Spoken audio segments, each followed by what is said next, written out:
Hello students, welcome to the PNT coaching classes learn easily and smartly. चलिए आज हम पढ़ने जा रहे हैं एक नया कंसेप्ट जो कि इक्विवेलेंट वेट या इसी को बोला जाता है इक्विवेलेंट मास। तो चलिए स्टूडेंट्स इसको समझने की कोशिश करते हैं कि ये क्या होता है बेसिकली। अगर मैं इसकी डेफिनेशन दूं तो ये ऐसा कुछ है। Equivalent weight is the mass of one equivalent that is the mass of a given substance which will combine with or displace a fixed quantity of another substance। चलिए इसको समझते हैं स्टूडेंट्स कि सबसे पहले बोला गया कि इक्विवेलेंट वेट या फिर इक्विवेलेंट मास जो है वो एक ऐसा मास है जो कि इक्वल है of the one equivalent, right. तो वो इक्वल किसके होता है?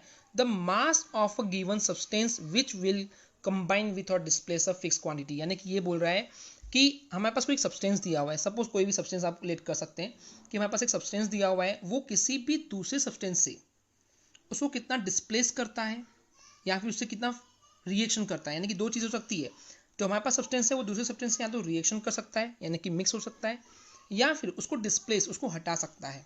तो इसी को बोला गया है एक्चुअली इक्विवेलेंट मास या फिर इक्विवेलेंट वेट।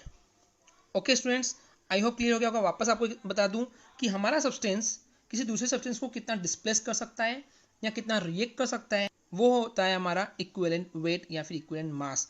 तो इसको और ज़्यादा डिस्क्राइब करते हैं, चलिए समझते हैं इसको और थोड़ा कंसेप्चुअल और फॉर्मूले के बेस पे। यहाँ पे बोला गया कि equivalent mass of a substance is the number of parts by mass of it which reacts with 1 part by mass of hydrogen or 8 parts by mass of oxygen or 35.5 parts by mass of chlorine or displaces them from their compounds। तो यहाँ पे अब ये particularly जो हमारे पास substance है उसकी reaction सिर्फ हम 3 एटम्स के बारे में बात कर रहे हैं, जो कि एक हाइड्रोजन और है ऑक्सीजन और फिर एक क्लोरीन। तो अब जो हमारा सब्सटेंस है वो किसी दूसरे सब्सटेंस से रिएक्ट कर सकता है उसके 1 part by mass of hydrogen और सो बेसिकली यहाँ पे बोल रहा है जो हमारा सब्सटेंस है वो हाइड्रोजन के 1 पार्ट से जितना रिएक्ट कर सकता है वो उसका क्या हो जाएगा? Equivalent weight. यानी कि आप सिंपली इसको समझिए कि हाइड्रोजन के 1 पार्ट से जितना रिएक्शन हमारा सब्सटेंस कर पाएगा, जिस सब्सटेंस के लिए हम डिफाइन कर रहे हैं, ओके, वो हमारे सब्सटेंस का इक्विवेलेंट वेट हो जाएगा। यानी कि हमको कितना ग्राम देना पड़ा हमारा substance, that is the equivalent wait. Okay, लेकिन अगर सपोज कीजिए हमारे पास हाइड्रोजन नहीं है और ऑक्सीजन है, तो उस केस में हम बोलेंगे, तो उस केस में जो हमारा सब्सटेंस है उस ऑक्सीजन के 8 पार्ट से जितना वो रिएक्ट कर सकता है, जितने ग्राम लग रहा है, वो उसका इक्विवेलेंट वेट हो जाएगा।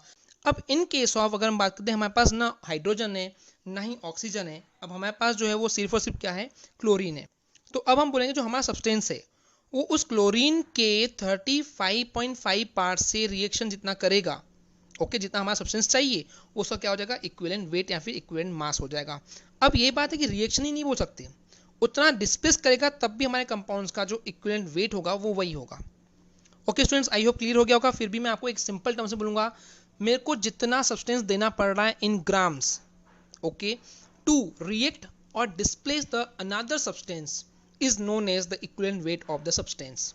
ओके, चलिए इसके फॉर्मूले के बेस पे देखते हैं कि अगर हमको इक्विवेलेंट मास ऑफ एसिड निकालना है तो फॉर्मूला हो जाएगा molecular mass upon number of replaceable hydrogen plus ion. Okay, next है इक्विवेलेंट मास ऑफ बेस निकालना है तो molecular mass upon number of replaceable OH negative ion. Okay, तो आपको ये याद रखना है कि हाइड्रोजन के केस में आपको सिंपली H प्लस आयन बताना है, और अगर बेस बोल रहा है तो आपको सिंपली OH निगेटिव आयन बताना है। ओके, नेक्स्ट है इक्विवेलेंट मास ऑफ सॉल्ट, तो होगा molecular mass upon total positive, या तो सारे पॉजिटिव ले लो या फिर टोटल निगेटिव चार्ज कितने हैं, कोई दोनों में से एक आपको रिफर करना है। नेक्स्ट है equivalent mass of oxidising agent, तो उसका हो जाएगा formula molecular mass upon number of electrons gained per molecule. Okay students, and the last formula equivalent mass of reducing agent is equal to molecular mass upon number of electrons losing per molecule. हर एक molecule जो loose कर रहा है number of electrons, वही उसका count आएगा यहाँ पे। आई होप स्टूडेंट्स आपको आज का पूरा कंसेप्ट क्लियर हो गया होगा, और ये कंसेप्ट जो है एक्चुअली नॉर्मलिटी में यूज होगा, तो आपको ये बहुत अच्छे से क्लियर होना चाहिए। अगर स्टूडेंट्स आपको हमारी वीडियो से कुछ भी सीखने मिला या नॉलेज मिला तो प्लीज़ हमारे चैनल को सब्सक्राइब कीजिए एंड वीडियो को लाइक जरूर करें। आज के लिए इतना ही, थैंक यू।